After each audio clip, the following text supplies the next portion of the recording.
I'd like to introduce you to the greatest paradox I've ever encountered, and you see it too every day, for it's comprised of the same element we breathe. Allow me to explain. Ozone is a molecule created from oxygen in our atmosphere. It combines O2 with O.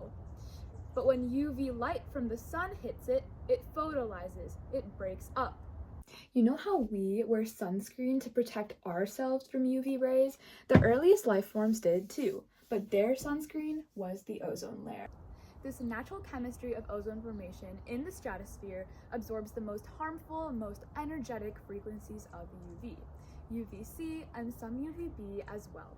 It saved the earliest life forms and us from most UV-associated damage. However, it's completely unlike the stratosphere and the troposphere. In fact, closer to ground level, ozone can be a huge health threat for entire ecosystems. Here, ozone is not just formed by other diatomic oxygen molecules. It forms when nitrogen dioxide molecules are broken by UV rays, allowing more oxygen to bind to O2 in the atmosphere. But naturally, when that ozone encounters nitrogen monoxide, it should dissociate into O2 and NO2, right? Wrong.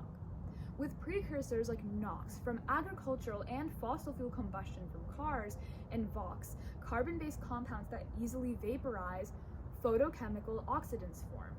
The NO that was in the atmosphere is trapped, and ozone can't dissociate.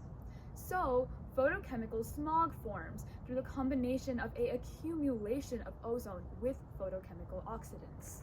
There's a myriad of potential environmental policy solutions to address the paradox, whether that's reducing photochemical oxidants through converting to clean energy tech, encouraging walkable cities to reduce car combustion, or an entirely novel method to bolster stratospheric ozone formation and reduce tropospheric. In terms of environmental damage, though, we have gotten out of one dire ozone problem before: the stratospheric hole in the ozone layer. There was once a prominent villain in our stratosphere: chlorine. Released by CFCs found in refrigerant fluids, chlorine was able to break O3 molecules, release itself, and then break apart more. Through the 1987 Montreal Protocol, though, CFC use declined dramatically.